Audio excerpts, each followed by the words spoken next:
Well, I was just outside for a breath of fresh air, and what a night. I know most of you are probably in your beds by now, but if you're still up and around, take a moment. Step outside for a spell and breathe in deep. The weather is absolutely still. The sky is crystal clear. It's like the forest is quietly breathing along with you. As you listeners know, I'm a night owl, and it's on nights like this I wish I wasn't cooped up in the studio. Makes an old man like me wish I could just roam wild. But here I am, and who'd keep you company all night long if I weren't? It looks like I'm not the only one staying up late. Caller, you're on the air. Hey, Pat, it's Maurice Horton. Hello, Maurice. What are you up to? Well, I was just taking Toby on his walkies. Oh, isn't it beautiful out there? Sure, but Pat, the reason I called is that Toby heard something rumbling in the undergrowth and took off.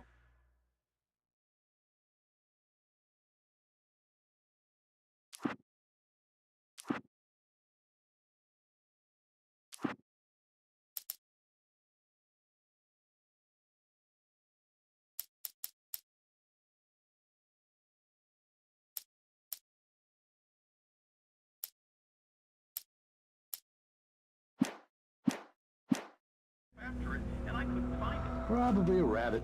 Sure. Toby loves rabbits. Well, sure. Anyway, I figured that, if anyone runs into Toby, they could grab him. My number's on his collar. And Toby's a friend of yours? Pretty far from home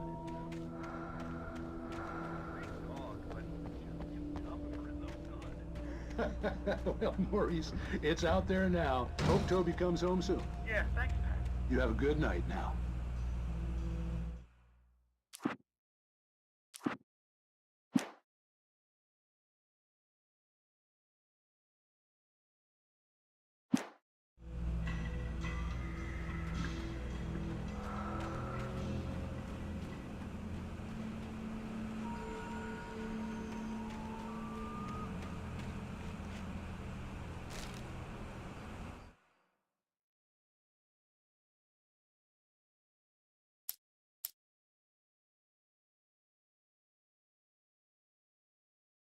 At first, I kept finding the pages as if by accident.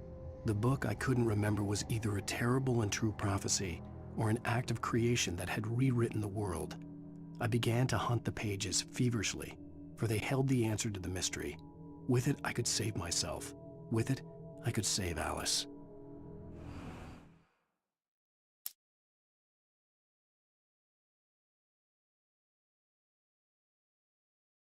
I stepped into the gas station's garage. It was dark and quiet. The place was a mess. It looked like someone trashed the place or that there'd been some kind of fight. Light spilled into the room through an open door at the back, and I made my way toward it. Without any warning, I was blinded by a bright light. An old portable TV on the shelf had come alive by itself. Impossibly, I could see myself on the screen, talking like a madman.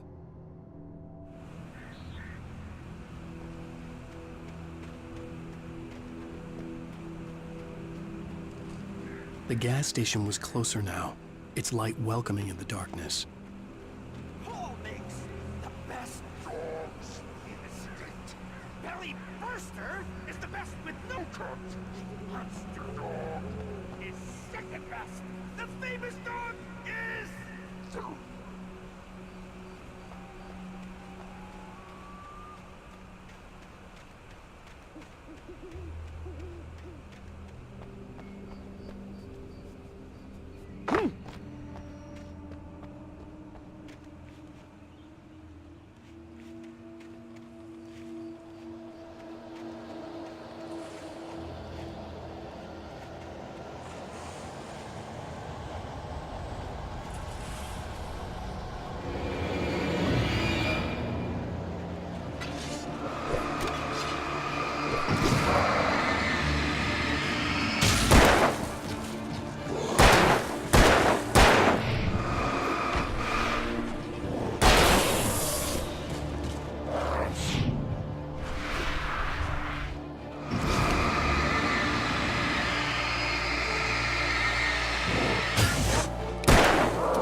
The gas station was closer now, its light welcoming in the darkness. Paul makes the best dogs in the state. Belly Burster is the best with no contest. Monster Dog is second best. The famous dog is...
magnificent!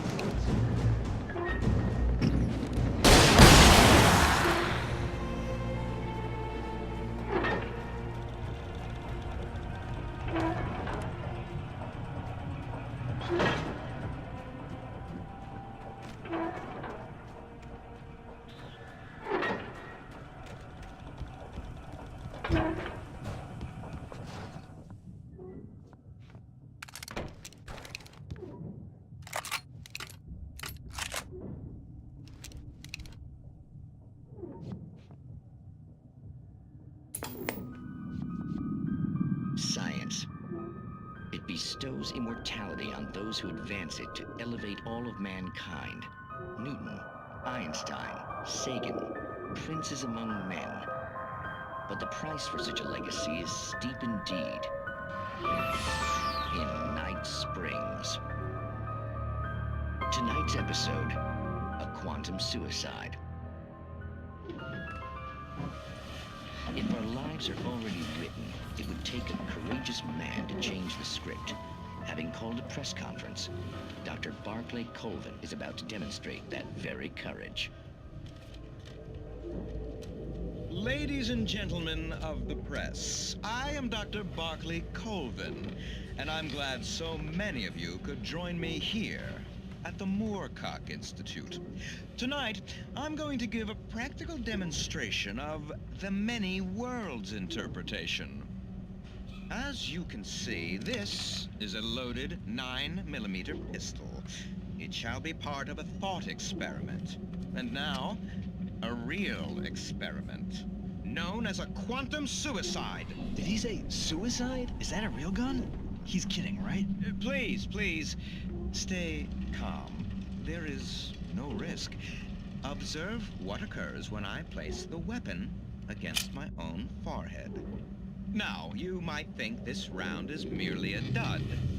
Not so. Observe the flower pot. And yet, I myself cannot be harmed with this gun. With each pull of the trigger, two new realities branch off. One in which the weapon didn't fire, and one where it did. With my machine here, I have ensured that this reality is always the former. I have bestowed upon myself quantum immortality. Under no circumstances can this gun kill me. So wait. What you're saying is that every time you pull the trigger, in another reality, you die? Yes, of course, but that's completely trivial. There's an infinite number of things that could happen at any moment, and they always do happen somewhere. The point is, this one thing did not happen here. You're insane, Colvin. Insane? Insane? Hey, was this thing supposed to be plugged in? I stumbled on it. You fools! Gaze upon quantum immortality.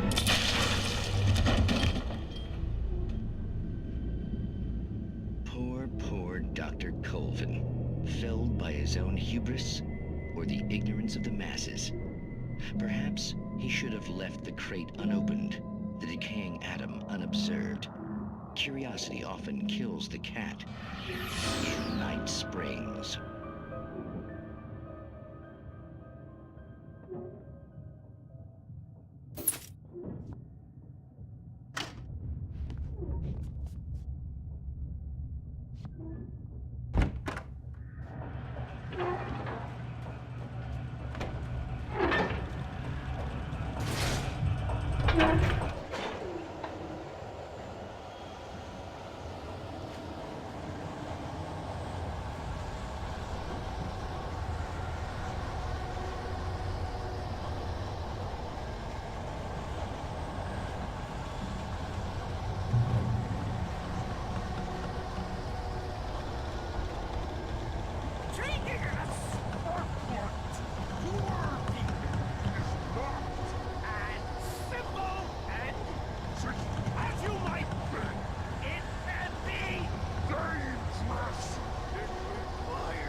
Stucky's body vanished, leaving behind only a lifetime of nightmares to come, assuming I'd reached the lights at the gas station alive.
I recognized the parade float I had seen in Bright Falls when I first arrived with Alice.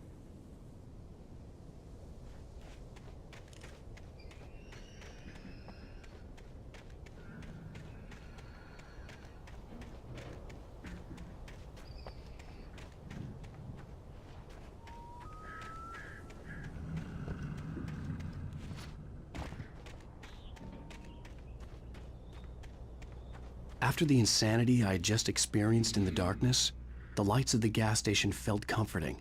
At least for a moment, the sane world reasserted itself.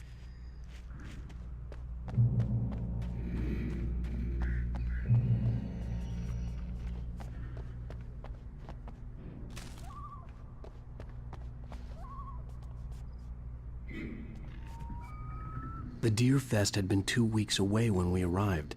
If the day count on the banner was right, I was missing a whole week between the night we got here and now.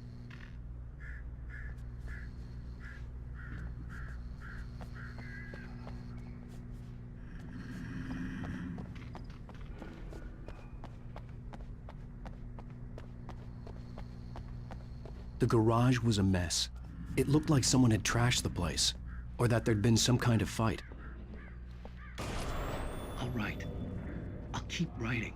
Outside, there's only darkness. Outside the cabin, outside the story, there's only darkness. I can feel her presence in the dark. Just now, I could smell her perfume in the room. I'll reach her. I'll fix it.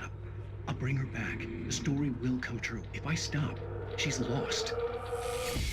I don't believe this. It'd been me on the TV, talking crazy. Was I losing my mind?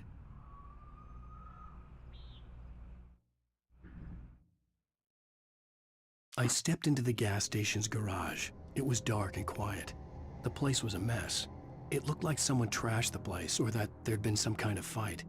Light spilled into the room through an open door at the back, and I made my way toward it. Without any warning, I was blinded by a bright light. An old portable TV on the shelf had come alive by itself. Impossibly, I could see myself on the screen, talking like a madman.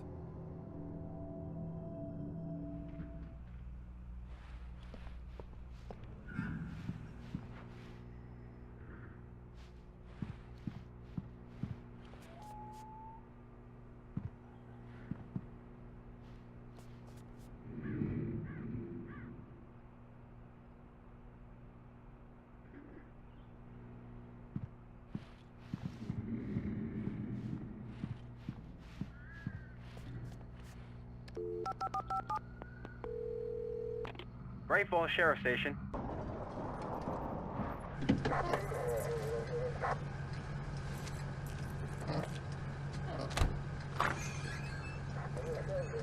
Oh, thank God, Sheriff. Sheriff Sarah Breaker. You are... I'm Alan Wake, but listen, I was in a car crash. My wife, Alice, she's missing. Calm down, Mr. Wake. We were staying in a cabin on the island, on Cauldron Lake. There's no island on Cauldron Lake, not since the big eruption in the 70s. Please, I can take you there, okay? You look like you've taken a pretty bad knock to the head. Are you okay? Listen. We'll figure this out. Please get in the car. We'll swing by the lake and then we'll go to the station, okay? Mr. Wake, have you seen Stucky, the guy who owns this place? I realized I couldn't tell her what had happened in the forest. She wouldn't have believed me. And then she wouldn't have helped me with Alice.